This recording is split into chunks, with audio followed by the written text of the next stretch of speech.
T V പ്രേക്ഷക സംഗമവും വിടുതൽ ശുശ്രൂഷയും കൊല്ലം ജില്ലയിലെ കുണ്ടറയിൽ 2015 ജൂലൈ 24 വെള്ളി. ശുശ്രൂഷകൾ രാവിലെ 10-ന് ഗുരുദേവ ഓഡിറ്റോറിയം, ഇളംപള്ളൂർ ക്ഷേത്രത്തിന് സമീപം.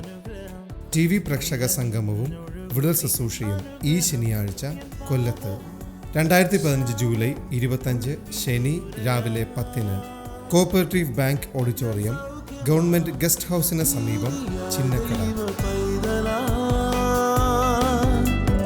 യേശുവിൻ സ്വന്തമായി തീർന്നു ഞാൻ, എന്നെന്നും കവിഞ്ഞൊഴുകുമി അനുഗ്രഹം, നിറഞ്ഞൊഴുകുമി അനുഗ്രഹം.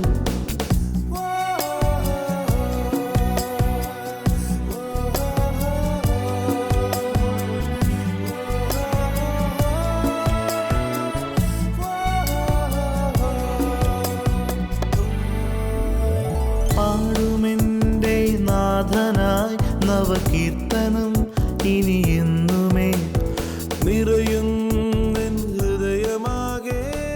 കവിഞ്ഞൊഴുകുന്ന അനുഗ്രഹത്തിലേക്ക് വീണ്ടും സ്വാഗതം.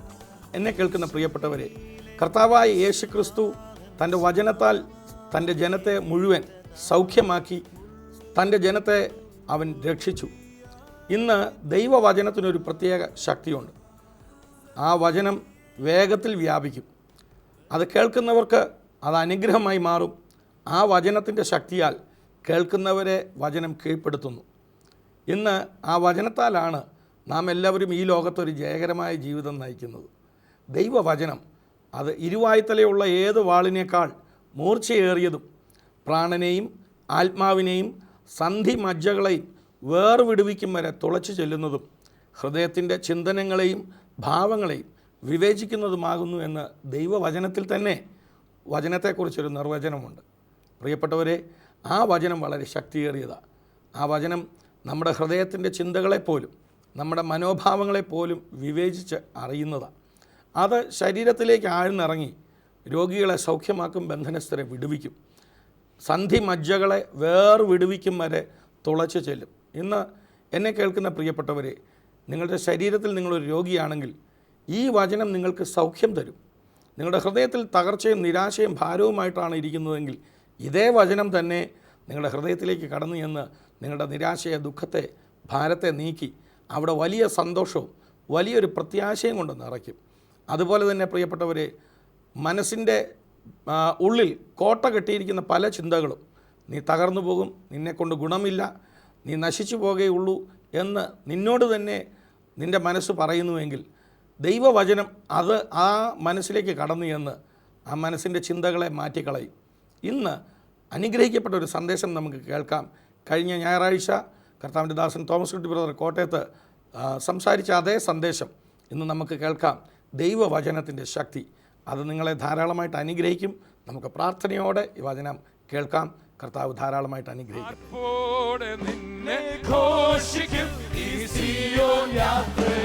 മുൻപോട്ടു തന്നെ ഓടുന്നു എന്തിരുതിനായി, ലഭിക്കും നിശ്ചയം എന്തിരുതെനിക്ക്, ശത്രുക്കൾ ആരുമേ കൊണ്ടുപോകില്ല. സ്ഥാപിക്കുന്നു അന്നു ഞാൻ രാജകൈയിൽ നിന്നും ദൂതന്മാരുടെ മധ്യത്തിൽ, സ്ഥാപിക്കുന്നു അന്നു ഞാൻ രാജകൈയിൽ നിന്നും ദൂതന്മാരുടെ മധ്യത്തിൽ. എൻ ഭാഗ്യകാലം ഓർക്കുമ്പോൾ എൻ ഉള്ളം തുള്ളുന്നു, ഈ ലോകസുഖം തള്ളി ഞാൻ ആ ഭാഗ്യം കണ്ടപ്പോൾ. നിത്യമാം രാജ്യത്തിൽ അന്നു ഞാൻ പാടിടും, രാജദൂതം കണ്ടു എന്നു ഞാൻ ഘോഷിക്കും. രക്തത്തിൻ ഫലമായി വാഴുവേ സ്വർഗ്ഗത്തിൽ, കോടി കോടി യുഗങ്ങളായി രക്തത്തിൻ ഫലമായി വാഴുവേ സ്വർഗ്ഗത്തിൽ. ലോകത്ത് എന്തെല്ലാം എവിടെല്ലാം സംഭവിച്ചാലും വാക്യം മാറത്തില്ല. കൈകൊടുത്ത് പറഞ്ഞ്, ലോകത്തിൽ എന്തെല്ലാം സംഭവിച്ചാലും 2 കൊരിന്ത്യർ 2:14 മാറ്റാൻ തീരുമാനിച്ചിട്ടില്ലെന്ന് പറഞ്ഞു. ഒന്ന് പറഞ്ഞു, എല്ലായിടത്തും ഞങ്ങളെ ജയോത്സവമായി നടത്തുകയും എല്ലായ്പ്പോഴും ഞങ്ങളെ കൊണ്ട് പരിജ്ഞാനത്തിൻ്റെ വാസന വെളിപ്പെടുത്തുകയും ചെയ്യുന്ന ദൈവത്തിന് സ്തോത്രം. കൈകൊടുത്ത് പറഞ്ഞ വാക്യം മാറ്റാൻ പരിശുദ്ധാത്മാവ് തീരുമാനിച്ചിട്ടില്ല. എന്തെല്ലാം സംഭവിച്ചാലും എന്തെല്ലാം തിരമാലകൾ ലോകത്തുണ്ടായാലും, എന്തെല്ലാം പ്രതിസന്ധികൾ നമ്മൾ അഭിമുഖീകരിച്ചാലും ഈ വാക്യം മാറത്തില്ല. ജയം എന്ന് പറഞ്ഞാൽ ജയം തന്നെ. കരമൊന്ന് അടിച്ചുകൊണ്ട് കർത്താവിനെ സ്തുതിക്കാം. ഈ വാക്യം എൻ്റെ വാക്യമാണെന്ന് പറയുന്ന എത്ര പേര് ഇവിടെയുണ്ട്? കൈ കൊടുത്ത് പറഞ്ഞ് ഇടയ്ക്കിടയ്ക്ക് മാറ്റി പറയരുതെന്ന് പറഞ്ഞു. ഈ വാക്യം എൻ്റെ വാക്യം. എന്താണ് എൻ്റെ വാക്യം? എല്ലായിടത്തും ഞങ്ങളെ ജയത്തോടെയല്ല, പിന്നെ ഈ വാക്യം ഇങ്ങനെ അടിച്ചു വിടുകയാണ്. പ്രതിസന്ധി മാത്രം കാണുമ്പോഴും, പ്രതികൂലം മാത്രം കാണുമ്പോഴും, ആശിക്കാൻ ഒരു വകയും മുമ്പിലില്ലാത്തപ്പോഴും, എല്ലാവരും നിരാശയുടെ വാക്ക് പറയുമ്പോഴും, എന്തിനാന്ന് ചോദിക്കുമ്പോഴും ഈ വാക്യത്തിലൊക്കെ തൂങ്ങിക്കിടക്കുക. പിടിച്ചു നിൽക്കുകയല്ല, പിന്നെ ചിലവെന്ത് ബ്രദറെ പിടിച്ചു നിന്നോണം. ഇവിടെ പിടിച്ചെവിടെ നിൽക്കാൻ ഇടവേണ്ട, തൂങ്ങിക്കിടക്കുക. എല്ലായിടത്തും എല്ലായ്പ്പോഴും സ്തോത്രം. ഞങ്ങളെ കൊണ്ട് പരിജ്ഞാനത്തിന്റെ വാസന വെളിപ്പെടുത്തുന്ന കർത്താവ് കഴിഞ്ഞ 18 വർഷമായി യേശുക്രിസ്തുവിന്റെ പരിജ്ഞാനത്തിന്റെ വാസന നിന്നിലൂടെ കോട്ടയത്തും കോഴഞ്ചേരിയിലും തിരുവനന്തപുരത്തും തിരുവഞ്ചൂരും കുമരകത്തും വെളിപ്പെടുത്തിയില്ലേ? എന്നാ ഒന്നുകൂടെ പറയാം, എല്ലായിടത്തും എല്ലായ്പ്പോഴും ക്രിസ്തു മുഖേന എനിക്ക് വിഷയം തീർന്നു. ഈ വാക്യം പറഞ്ഞേച്ച് പിന്നെ വേറെ വിഷയം കൂടെ പറയാൻ നോക്കൂ. എല്ലായിടത്തുമായി എല്ലായ്പ്പോഴും. ഇനി എന്നത്തെ കാര്യം പറയുന്നത്? ഒന്ന് കൈയെടുത്ത് വെച്ചാൽ എല്ലായിടത്തുമായി, എല്ലായ്പ്പോഴുമായി ജയമെന്ന് പറയും. എന്നിട്ട് പിന്നെ അവിടെ ഇതാ ഇവിടെ ഇതാ എന്ന് പറയും. എല്ലായിടത്തുനിന്ന് ഞായറാഴ്ച പറയും. പ്രൈസലോ. പിന്നെ എല്ലായ്പ്പോഴും എന്ന് പറയും. പിന്നെ പറയുന്നതാണ് അടുത്ത മാസം എങ്ങനെയാണ്. എല്ലായിടത്തും എല്ലായ്പ്പോഴും ക്രിസ്തു മുഖേന ഞങ്ങൾക്ക് ജയം. വിളിച്ചു പറ. നമ്മുടെ വായിൽ നിന്ന് പുറപ്പെടുന്ന ഈ വാക്കുകൾ, നമ്മുടെ വായിൽ നിന്ന് പുറപ്പെടുന്ന ദൈവത്തിന്റെ വചനം, പ്രൈസലോ, ആ വചനം നിന്റെ മുമ്പിൽ വഴി തുറക്കും. നീ പറഞ്ഞുവിടുന്ന വചനം നിന്റെ മുമ്പിൽ അത്ഭുതങ്ങൾ ചെയ്യും. നീ പറഞ്ഞുവിടുന്ന വചനം അതിന്മേൽ സ്വർഗം ഇറങ്ങി വരും. നീ പറഞ്ഞുവിടുന്ന വചനം അത് തന്നെ നിന്റെ ശരീരത്തിന് സൗഖ്യമാവും. നീ പറഞ്ഞുവിടുന്ന വചനം നിന്റെ ശൂന്യതകളെ നിറയ്ക്കും. നിന്റെ വായിൽ നിന്ന് പുറപ്പെടുന്ന ദൈവത്തിന്റെ വചനം പ്രതികൂലങ്ങളെ മാറ്റും, പ്രതിസന്ധികളെ മാറ്റും. മാത്രമല്ല, അവമാനത്തിൽ കിടക്കുന്ന നിന്നെ ഈ വചനം മാനിച്ചുയർത്തും.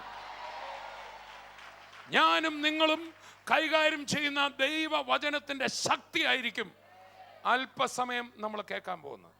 ഞാനും നിങ്ങളും കൈകാര്യം ചെയ്യുന്ന ദൈവത്തിന്റെ വചനം കൈകാര്യം ചെയ്യുന്നതെന്ന് തന്നെയാണ് യോഹന്നാൻ പറഞ്ഞത്. ഞങ്ങളുടെ കണ്ണുകൊണ്ട് കണ്ടതും ഞങ്ങളുടെ ചെവി കൊണ്ട് കേട്ടതും ഞങ്ങളുടെ കൈ തൊട്ടതും എന്നുള്ളതെടുത്ത് ഹാൻഡിൽഡ് എന്ന ഇംഗ്ലീഷ്. ഞങ്ങൾ കൈകാര്യം ചെയ്യുന്ന വചനം. 1-2 പേർ വചനം കൈകാര്യം ചെയ്യാൻ തുടങ്ങണം. കാണാപ്പാടം പഠിച്ചാൽ പോരാ, വിളിച്ചു പറഞ്ഞാൽ പോരാ, ഹാൻഡിൽ ഇറ്റ്. സ്തോത്രം. നിന്റെ വായിലും നിന്റെ ഇടപാടുകളിലും നിന്റെ എല്ലാ കാര്യങ്ങളും വചനം കൈകാര്യം ചെയ്യണം. വചനം ചിലതിനെ കീഴമർത്തും, വചനം ചിലതിനെ പൊട്ടിക്കും, വചനം തടസ്സങ്ങളെ മാറ്റും. ആ വചനം മറ്റാരുമല്ല, ഉയരത്തിൽ നിന്നിറങ്ങി വന്ന ദൈവപുത്രന്. ചേർന്ന് കർത്താവിനെ സ്തുതിക്കാം. ഈ ദൈവപുത്രൻ ഇപ്പോൾ എൻ്റെ നിങ്ങളുടെ അധരങ്ങളില്. ആ വചനം ആർക്കും തടയാനൊക്കില്ല. തങ്കു ബ്രദർ പാട്ടെഴുതിയ പോലെ തടയില്ല ആരും. No one.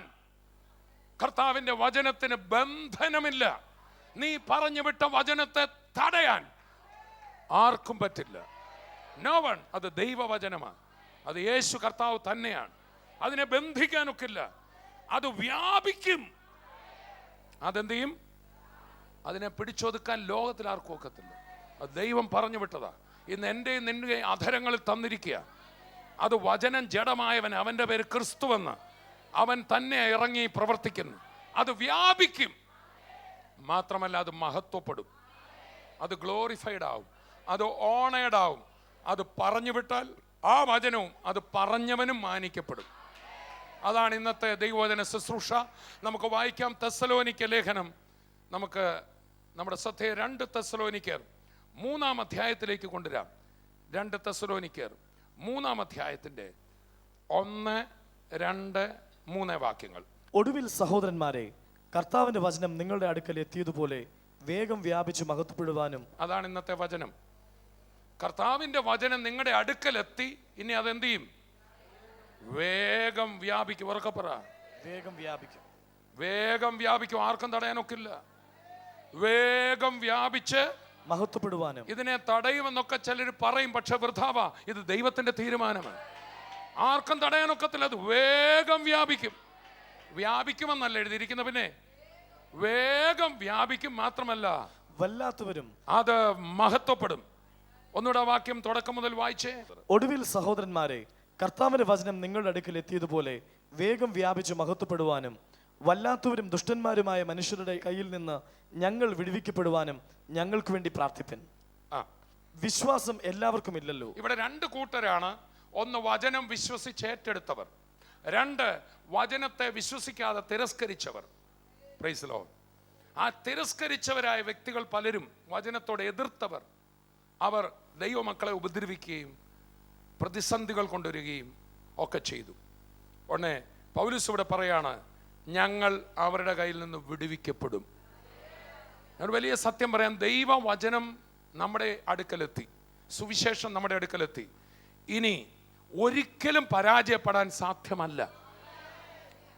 പലപ്പോഴും ദൈവവചനം സ്വീകരിക്കുമ്പോൾ അതോടുകൂടെ നിന്ദയും പരിഹാസവും, പലരും നമ്മളെ ഒതുക്കിക്കളയാനും ഒക്കെ വരും. പക്ഷെ ദൈവവചനത്തിൻ്റെ സത്യത്തിൽ നിന്നുകൊണ്ട് പറയട്ടെ, ഒരിക്കലും തകരത്തില്ല.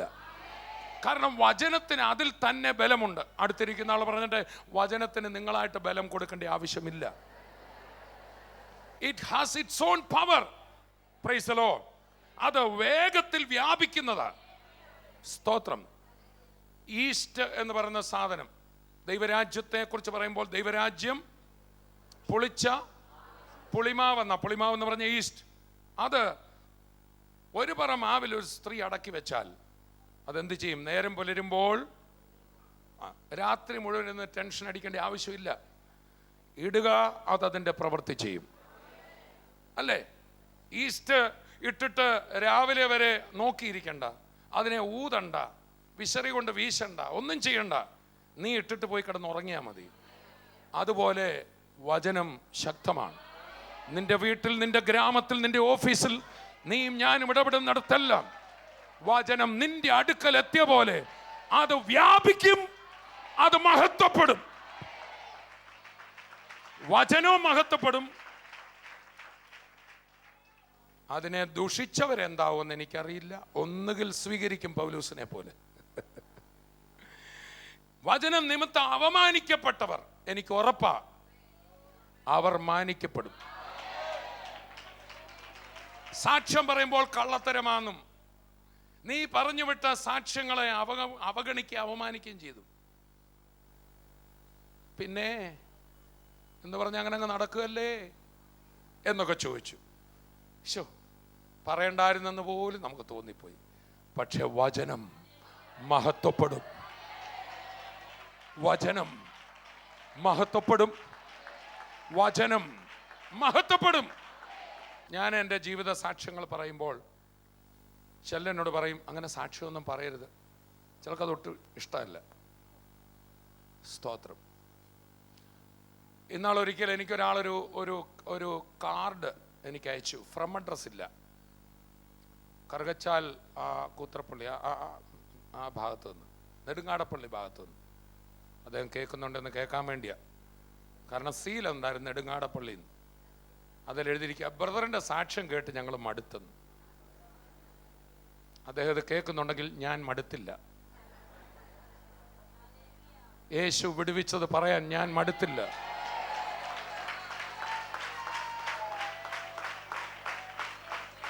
പിശാച് ഓർത്തു അത് പറയുന്നതോടെ ഞാൻ സാക്ഷ്യം പറച്ചിൽ നിർത്തുവാം.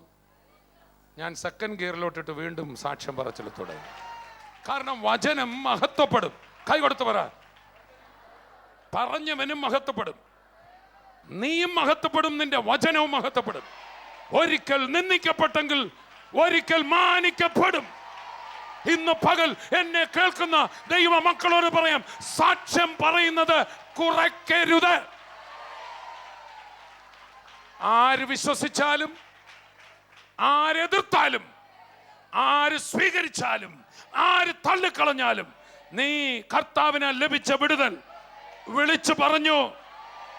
നീ പറഞ്ഞ വചനവും മഹത്വപ്പെടും, നീയും മാനിക്കപ്പെടും.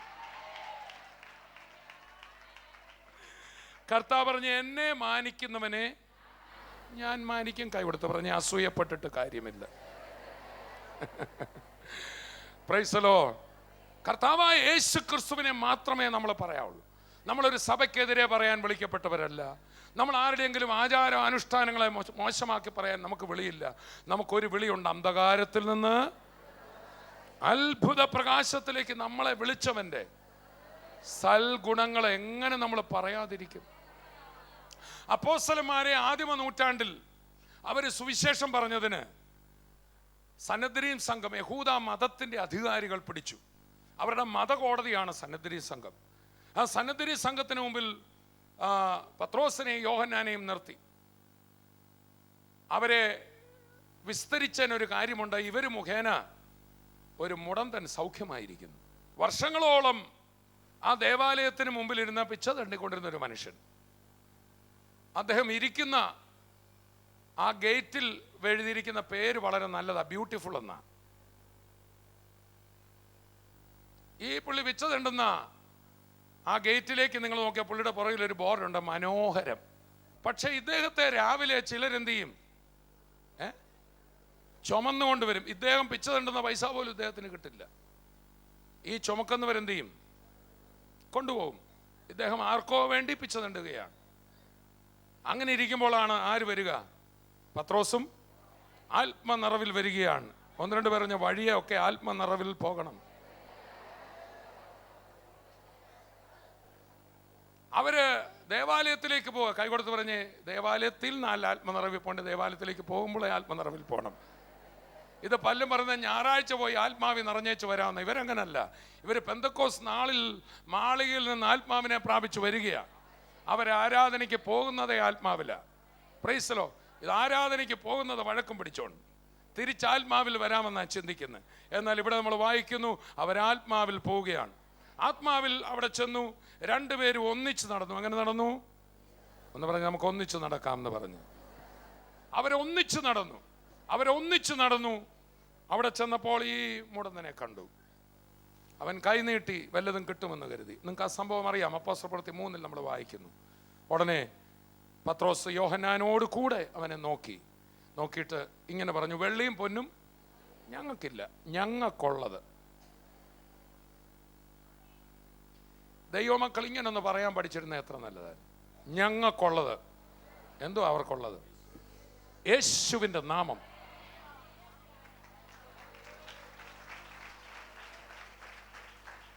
കഴിഞ്ഞ ദിവസം ഒരു ബ്രദറിനെ ഞാൻ വിളിച്ചു. എന്തുകൊണ്ട് ബ്രദറെ വിശേഷം? തത്തി ഒത്തി പോകുന്നു.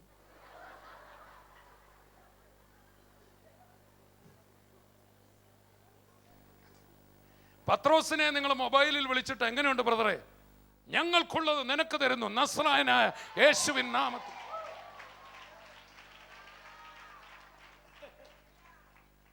അതിനു പകരം ഇങ്ങനെ പറയില്ല. എന്തോ പറയാനാ?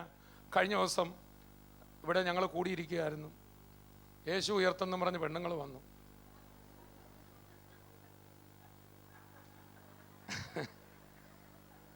ആകെ കുഴഞ്ഞെന്ന് പറഞ്ഞാൽ മതി. ആ വള്ളവും പോയി. ഇനി മൊത്തം കുഴച്ചില്ല. 5 പൈസയാണ് കയ്യിലും ഇല്ല. 3.5 കൊല്ലം കൂടെ ഉണ്ടായിരുന്ന കർത്താവിനെ ഇപ്പം കാണുന്നില്ല. കല്ലറയാണെങ്കിൽ തുറന്നും കിടക്കുന്നു. പോലീസാണ് അന്വേഷണവും തുടങ്ങിയിട്ടുണ്ട്. അവൻ്റെ ഡെഡ് ബോഡി എവിടെ വെച്ചിടാമെന്ന് ചോദിച്ചു. കുറച്ച് പേരാണെങ്കിൽ നുണ പ്രചരിപ്പിക്കുന്നുണ്ട്. ഞങ്ങൾ എന്ത് ചെയ്തെന്ന്, ഇവൻ്റെ ബോഡി കട്ടുകൊണ്ട് പോയെന്ന്. ഇനിയിപ്പോൾ എന്തോ ചെയ്യുന്നത്? ഇതൊന്നും അദ്ദേഹം മൊബൈലിൽ പറയില്ല. പത്രോസിൻ്റെ മൊബൈലിൽ നിന്ന് ഒറ്റ വാക്കേ കേൾക്കത്തുള്ളൂ, ഞങ്ങൾക്കുള്ളത്. ഒന്നാമത് നമുക്കെന്തോ ഉണ്ടെന്നൊന്ന് മനസ്സിലാക്കിക്കേ. ഞങ്ങൾക്കുള്ളത്.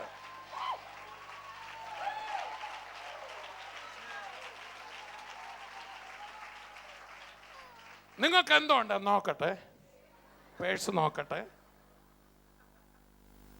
അവിടെ അല്ല നോക്കേണ്ടത്.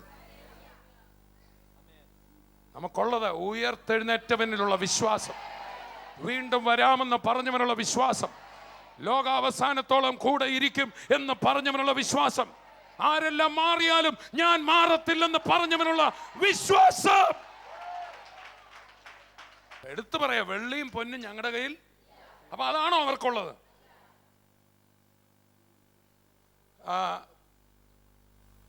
2 കൊരിന്ത്യർ 7 തുടക്കം ഇങ്ങനെയാണ്. പ്രിയമുള്ളവരെ, ഈ വാഗ്ദത്തങ്ങൾ നമുക്കുള്ളത് കൊണ്ട്, അപ്പൊ നമുക്കുള്ളത് എന്തുവാ? വചനങ്ങൾ, പ്രോമിസുകൾ, അതാ നമുക്കുള്ളത്. സ്തോത്രം. എബ്രായ ലേഖനം 8 പറയാണ്, ഇങ്ങനെയുള്ള ഒരു മഹാപുരോഹിതൻ പിതാവിന്റെ വലത്ത് ഭാഗത്ത് നമുക്കുള്ളത് കൊണ്ട്. ബാക്കി ഇവിടെ ഉണ്ടെന്ന് പറയുന്ന ഒന്നും ഉണ്ടാകുമെന്നൊരു ഉറപ്പുമില്ല കേട്ടോ. എനിക്ക് ഇന്നോരൊക്കെ ഉണ്ടെന്ന് പറയുന്നവർ പോലും നാളെ നമ്മളെ തിരിഞ്ഞു നോക്കുമോ നമുക്കറിയില്ല. പക്ഷെ മാറത്തില്ലെന്ന് വാക്ക് പറഞ്ഞു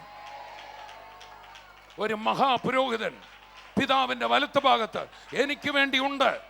ലോക അവസാനത്തോളം കൂടെ ഇരിക്കാം എന്ന് പറഞ്ഞ ഒരുവൻ എനിക്ക് വേണ്ടി ഉണ്ട്. മാത്രമല്ല, ഒരിക്കലും ആകാശം മാറിയാലും ഭൂമി മാറിയാലും മാറിപ്പോകത്തില്ലെന്ന് പറഞ്ഞ് എനിക്ക് തന്ന കുറെ പ്രോമിസുകളുണ്ട്, വാഗ്ദത്തങ്ങൾ. അതെനിക്കുണ്ട്. ഈ നാമം എനിക്കുണ്ട്. അതുണ്ടോ? ഉണ്ടെങ്കിൽ എല്ലാം ഉണ്ട്. അവനെ ലഭിച്ചെങ്കിൽ എല്ലാം ലഭിച്ചു. ചേർന്ന് കർത്താവിനെ സ്തുതിക്കാം. Praise the Lord. ഒരു നിരക്ഷരനായ വ്യക്തിക്ക് വേണ്ടി ഒരു ബാങ്ക് നിറയെ കോടികൾ ഇട്ടിട്ട് അതിൻ്റെ ATM കാർഡ് എടുത്ത് കൈ കൊടുക്കുന്നു എന്ന് വിചാരിക്കും. വിശന്നപ്പോൾ എനിക്ക് വല്ലതും തരണമെന്ന് പറഞ്ഞ മൊത്തം ഇരുന്നോട്ട് ATM കാർഡ് കൊടുക്കും. അയക്ക് തന്നെയാന്ന് പിടി കിട്ടാഞ്ഞിട്ട് ATM കാർഡ് കടിച്ചു തിന്നാൻ നോക്കിയാലോ, എന്നിട്ട് ഒന്നും കിട്ടിയില്ലെന്ന് പറയാം. ഇതുപോലെയാണ് വാഗ്ദത്തങ്ങൾ. യേശു എന്ന നാമം അതിൻ്റെ പാസ്വേഡാണ്. ഞങ്ങൾക്കുള്ളത് നിനക്ക് തരുന്നു, യേശുവിൻ്റെ നാമം. പാസ്വേഡ് ഉപയോഗിക്കാൻ പഠിക്കണം. കൈ കൊടുത്ത് പറഞ്ഞേ. ഈ പാസ്വേഡിന്റെ പ്രത്യേക ഒരു ഗുണം, ഇത് സീക്രട്ട് പാസ്വേഡ് അല്ല, open for all. Secret password വെക്കുന്നത് വകുപ്പില്ലാത്തവരാ. അങ്ങനെ എല്ലാവരും കൂടെ പാസ്വേഡ് ഇട്ട് എടുത്തോണ്ട് പോയ ബാങ്ക് പൊട്ടിപ്പോവും. ഇത് പൊട്ടാത്ത ബാങ്ക് ആയതുകൊണ്ട് പാസ്വേഡ് സീക്രട്ട് അല്ല. കൈ കൊടുത്ത് പറ, നിങ്ങൾ എടുത്താലും ഈ ബാങ്ക് പൊട്ടത്തില്ല. വേണ്ടിയിടത്തോളം എടുത്താലും ബാങ്ക് പൊട്ടത്തില്ല. അതുകൊണ്ട് പാസ്വേഡ് ഓപ്പൺ ആക്കിയിരിക്കുക. 2000 വർഷം മുമ്പ് ഈ പാസ്വേഡ് ഓപ്പൺ ആക്കി. ആ പാസ്വേഡിന് 5 വാക്കാണ്, 5 അക്ഷരമാണുള്ളത്. JESUS. മലയാളിയാണെങ്കിൽ 2 ഉള്ളു, യേശു. 2 വാക്ക് ഉപയോഗിക്കുമ്പോൾ എന്ത് സംഭവിക്കും? തുറക്കേണ്ടത് തുറക്കും, മുടന്തുകൾ മാറും, കണ്ണുകൾ തുറക്കും, അത്ഭുതങ്ങൾ നടക്കും, കുഞ്ഞുങ്ങളുടെ കാര്യം നടക്കും. ഒറ്റ നാമത്തിൽ, അത്ഭുത നാമം. ഈ നാമത്തെ ഓർത്ത് കർത്താവിനെ സ്തുതിച്ചേ. നമുക്കൊരു നിമിഷം ആ കണ്ണുകളെ ഒന്ന് അടയ്ക്കാൻ പ്രാർത്ഥിക്കാം. നിങ്ങളുടെ ശരീരങ്ങളിലെ രോഗങ്ങൾ ഇപ്പോൾ തന്നെ വിട്ടുമാറും ദൈവവചനത്തിൻ്റെ ശക്തിയാൽ. നിങ്ങളായിരിക്കുന്ന ആ അവസ്ഥയിൽ നിന്ന് കർത്താവ് നിങ്ങൾക്ക് അത്ഭുത വഴികളും വാതിലുകളും തുറന്നു തരും. അതേ വചനത്തിൻ്റെ ശക്തിയാൽ നമുക്കൊരു നിമിഷം പ്രാർത്ഥിക്കാം. പിതാവേ, ഞങ്ങളങ്ങേ സ്തുതിക്കുന്നു. യേശുവിൻ്റെ നാമത്തിൽ കർത്താവേ, ഞങ്ങൾ ഒരു മനസ്സോടെ പ്രാർത്ഥിക്കുക. ഇന്ന് എന്നെ കേൾക്കുന്ന ഓരോ പ്രിയപ്പെട്ടവരുടെയും ഹൃദയങ്ങളോട് പരിശുദ്ധാത്മാവ് ഇടപെട്ടതിനായി നന്ദി പറയുന്നു. ഇപ്പോൾ തന്നെ അവരിലെ രോഗികൾക്ക് വേണ്ടി ഞാൻ പ്രാർത്ഥിക്കുന്നു. കർത്താവെ, നട്ടെല്ലിന് രോഗം ബാധിച്ച്, ക്യാൻസർ ബാധിച്ച് പ്രയാസം അനുഭവിക്കുന്ന ഒരു വ്യക്തി ഇന്ന് എന്നെ കേൾക്കുന്നല്ലോ. യേശുവിൻ്റെ നാമത്തിൽ, യേശു ക്രിസ്തുവിൻ്റെ വചനത്താൽ ഇപ്പോൾ തന്നെ സൗഖ്യമാകട്ടെ. അവൻ്റെ അടിപ്പിണരുകളാൽ സൗഖ്യം വന്നുമിരിക്കുന്നു എന്നുള്ള ദൈവവചനം ഇപ്പോൾ തന്നെ ആ മകൻ്റെ ശരീരത്തിൽ ക്രിയ ചെയ്യട്ടെ. ആ ക്യാൻസർ വിട്ടുമാറട്ടെ. കണ്ണുകളുടെ കാഴ്ച തകരാറുകൾ വിട്ടുമാറട്ടെ. തിമിരം അത് ഇപ്പോൾ തന്നെ അപ്രത്യക്ഷമായി പോകട്ടെ. ആ പാട വിട്ടുമാറി കണ്ണുകൾ തുറന്നു വരട്ടെ, ചെവികൾ തുറന്നു വരട്ടെ. കർത്താവെ, ശ്വാസതടസ്സം അനുഭവിക്കുന്ന വ്യക്തികൾക്ക് വേണ്ടി പ്രാർത്ഥിക്കുന്നു. ഇപ്പോൾ തന്നെ പുതിയ ലങ്സ് അവിടെ സൃഷ്ടിക്കപ്പെടട്ടെ. യേശുവിൻ്റെ നാമത്തിൽ അത്ഭുത വിടുതലുകൾ സംഭവിക്കട്ടെ. കർത്താവെ, അതുപോലെ തന്നെ ജോലി സംബന്ധമായി പ്രയാസം അനുഭവിച്ച് വലിയൊരു പ്രതിസന്ധിയിലായിരിക്കുന്ന വ്യക്തി എന്നെ കേൾക്കുന്നു. ഒരു സഹോദരി എന്നെ കേൾക്കുന്നു. തൻ്റെ മേലെ ഒരു ക്രിമിനൽ കേസ് ആ ജോലി സംബന്ധമായിട്ട് ആരോപിക്കപ്പെട്ടിരിക്കുന്നു. അതിൽ ശിക്ഷ കിട്ടുമോ എന്ന് ഭയപ്പെട്ട് ആ സഹോദരി ഇരിക്കുമ്പോൾ, സകല നീതിയുടെയും ഉറവിടമായ കർത്താവെ, അവിടുന്ന് നീതിയുള്ള ന്യായാധിപനാണല്ലോ. അങ്ങ് ഈ വിഷയത്തിന്മേൽ ഇടപെടണമെന്ന് ഞങ്ങൾ പ്രാർത്ഥിക്കുന്നു. ആ മകൾക്ക് അവിടുന്ന് നീതിയും ന്യായവും പാലിച്ചു കൊടുക്കണമേ എന്ന് പ്രാർത്ഥിക്കുന്നു. ഇപ്പോൾ തന്നെ സാമ്പത്തികമായി തകർന്നിരിക്കുന്നവർക്ക് വേണ്ടി പ്രാർത്ഥിക്കുന്നു. സാമ്പത്തിക വിടുതൽ അവിടെ സംഭവിക്കട്ടെ. കടഭാരങ്ങൾ വിട്ടുമാറട്ടെ. സമൃദ്ധിയുടെ വാതിലുകൾ ഇപ്പോൾ തന്നെ അവിടെ നിന്ന് തുറന്നു വരണമെന്ന് പ്രാർത്ഥിക്കുന്നു. കർത്താവെ, യേശുവിൻ്റെ നാമത്തിൽ ഇവരെ ഞാൻ അനുഗ്രഹിക്കുക. കർത്താവ് അങ്ങനെ ചെയ്തിരിക്കാൻ സ്തോത്രം. പ്രാർത്ഥന കേട്ടതിനായി നന്ദി. യേശുവിൻ നാമത്തിൽ തന്നെ ആമേൻ. ഇപ്പോൾ തന്നെ അത്ഭുതം സംഭവിച്ചു കഴിഞ്ഞു. വേദന വിട്ടുമാറിക്കഴിഞ്ഞു. ശരീരം ആ കണ്ണിൻ്റെ കാഴ്ച ലഭിച്ചു കഴിഞ്ഞു. ശരീരത്തിന്മേൽ സൗഖ്യം നിങ്ങൾക്ക് ഇപ്പോൾ തന്നെ അറിയാം. ആ മുഴ അവിടെ ഇല്ല. ആ വളഞ്ഞ അസ്ഥി നിവർന്നു കഴിഞ്ഞിരിക്കുന്നു. ആ നീളം കുറഞ്ഞ കാല് ഇപ്പോൾ തന്നെ വളർന്നിറങ്ങിയിട്ടുണ്ട്. പ്രിയപ്പെട്ടവരെ, ചെക്ക് ചെയ്ത് നോക്കണം. അത്ഭുത സാക്ഷ്യങ്ങൾ കേൾക്കുവാൻ ഞങ്ങൾക്കും താല്പര്യമുണ്ട്. താഴെ കാണുന്ന നമ്പറുകളിൽ വിളിച്ച് ഞങ്ങളെ അറിയിക്കുമല്ലോ. കൂടാതെ നിങ്ങൾക്ക് എന്തെങ്കിലും പ്രാർത്ഥനാ സഹായം ആവശ്യമുണ്ടെങ്കിൽ ഇതേ നമ്പറിൽ വിളിക്കുവാൻ മടിക്കരുതെന്ന് നിങ്ങൾക്ക് വേണ്ടി പ്രാർത്ഥിക്കുവാൻ ഞങ്ങൾ തയ്യാറായിട്ടിരിക്കുന്നു. കർത്താവ് നിങ്ങളെ ധാരാളമായിട്ട് അനുഗ്രഹിക്കട്ടെ. നാളെ നമുക്ക് ഇതേ സമയത്ത് ഇതേ ചാനലിൽ വീണ്ടും കാണാം. അതുവരെയും കർത്താവ് നിങ്ങളെ ഓരോരുത്തരെയും തൻ്റെ കൃപയിൽ സൂക്ഷിക്കട്ടെ. I bless you in Jesus name. Heavenly feast mission months July 31 വരെ. വിളിക്കുക 9447356682. ഞങ്ങൾക്ക് 10 വർഷത്തോളം കുട്ടികളില്ലാതിരിക്കുമായിരുന്നു. ചികിത്സ ചെയ്യാനായിട്ട് ഞങ്ങൾ ടെസ്റ്റ് ട്യൂബ് ബേബി സെൻറ്റർ വരെ പോയി. വ്യാഴാഴ്ച രാവിലെ സൂര്യ TV പ്രോഗ്രാം കണ്ടു.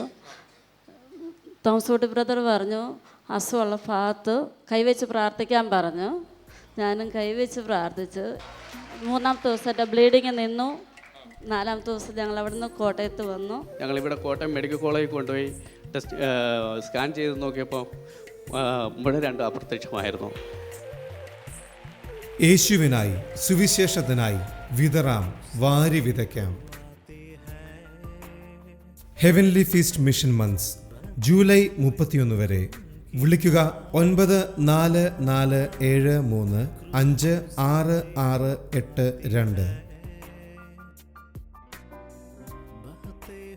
TV പ്രേക്ഷക സംഗമവും വിടുതൽ ശുശ്രൂഷയും കൊല്ലം ജില്ലയിലെ കുണ്ടറയിൽ 2015 ജൂലൈ 24 വെള്ളി. ശുശ്രൂഷകൾ രാവിലെ 10-ന് ഗുരുദേവ ഓഡിറ്റോറിയം, ഇളംപള്ളൂർ ക്ഷേത്രത്തിന് സമീപം. TV പ്രേക്ഷക സംഗമവും വിടുതൽ ശുശ്രൂഷയും ഈ ശനിയാഴ്ച കൊല്ലത്ത് 2015 ജൂലൈ 25 ശനി രാവിലെ 10-ന് cooperative bank auditorium, government guest ഹൗസിന് സമീപം, ചിന്നക്കട. प्रेम का सागर है तू, चांदी का राजकुमार है तू, चरणों में आकर हाथ उठाकर करते हैं तेरे हम स्तुति, चरणों में आकर हाथ उठाकर करते हैं तेरे